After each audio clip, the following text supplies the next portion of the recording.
Tapi ya Mufa, saya akan perkenalkan nama saya Matias Mansoben. Saya sendiri berasal dari daerah terpencil juga di salah satu kabupaten di Biak, khususnya di Supiori. Saya pada waktu itu kehidupan pada waktu saya itu kehidupannya susah. Peluang saya atau cita-cita saya untuk kuliah, namun karena kehidupan saya yang susah, akhirnya membuat cita-cita saya untuk melanjutkan kuliah ternyata tidak tercapai. Akhirnya saya memutuskan untuk pergi merantau. Saya dipanggil kerja lewat program pengembangan ini yang tadinya saya sudah impikan dari dulu. Akhirnya saya ketemu, dan pada waktu itu saya punya cita-cita untuk melanjutkan kuliah itu. Saya punya prinsip begini, hari ini saya adalah pemimpin, hari ini saya pelajar, besok saya adalah pemimpin. Jurusan saya adalah penambang bawah tanah yang sering disebut miner. Pada tahun 2004 itu saya mulai masuk terus di Nemangkawi, kemudian saya di OJT-kan ke DWP Porsight di bawah Pelabuhan Tambahan Amama Pare.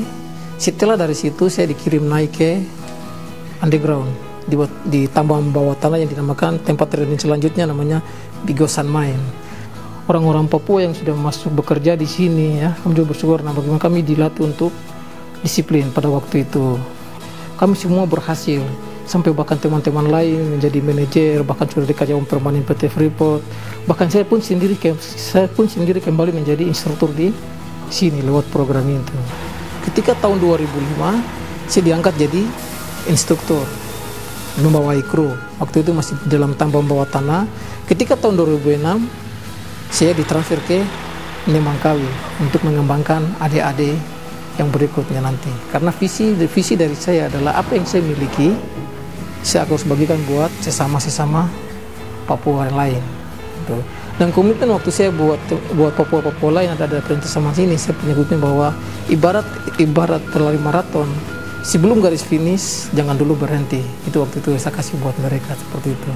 Pada waktu itu kalau hitung tahun 2006 ya, saya juga bersyukur sekalipun dari sekian 60 siswa itu ya, waktu saya mengajar tidak memang kayak sekarang begini. Dulu saya mengajar tuh di bawah pohon, atapnya terpal, terus tanpa papan tulis, tanpa spidol, yang ada cuma modul buku panduan. Dari 60 siswa itu tidak ada meja, tidak ada kursi. Saya bilang silakan duduk di bawah, cari tempat yang kering. Ya, ini di bawah pohon-pohon. Waktu itu saya mengajar, terus kemudian saya pegang buku panduan, saya kasih tunjuk, ini namanya alat ini namanya track, ini namanya loader, ini namanya, saya kasih tunjuk semua. Ya, tapi saya juga bersyukur karena dari 60 siswa itu, dari 40 siswa itu dia berhasil untuk bisa memahami apa yang saya sampaikan, sekalipun fasilitas waktu itu tidak memadai. Akhirnya dari kekurangan itu membuat itu saya akan tetap maju terus, optimis untuk maju terus karena saya tahu bahwa kedepannya Nemangkawi akan menjadi akan harum bagi seluruh tanah Papua, dan dari mana-mana saja semua akan datang ke Papua untuk menuntut ilmu di sini. Saya juga bersyukur terutama buat Nemangkawi ini ada fasilitas kelas dunia ya, tapi dia sekalipun dia berada di daerah terpencil, khususnya di Kuala Kencana yang boleh bilang jauh dari laut, tapi semua orang akan berkunjung-kunjung ke Nemangkawi untuk melihat kemajuan atau persiapan ke depan dari Nemangkawi. Terus kami juga menyiapkan siswa-siswa kami untuk bisa berpeluang ke Freeport, bukan hanya kan Freeport saja, kemana saja dia bisa akan pergi, karena kami sudah membackup mereka dengan teori bahkan pengetahuan terutama tentang alat-alat berat yang khususnya operator, bahkan miner yang bekerja langsung di dalam tambang bawah tanah, termasuk contraction, termasuk listrik, semua kami fasilitasi mereka bahwa untuk mereka harus hidup mandiri. Kemudian harapan saya ke depan mewakili semua instruktur Nemangkawi ya,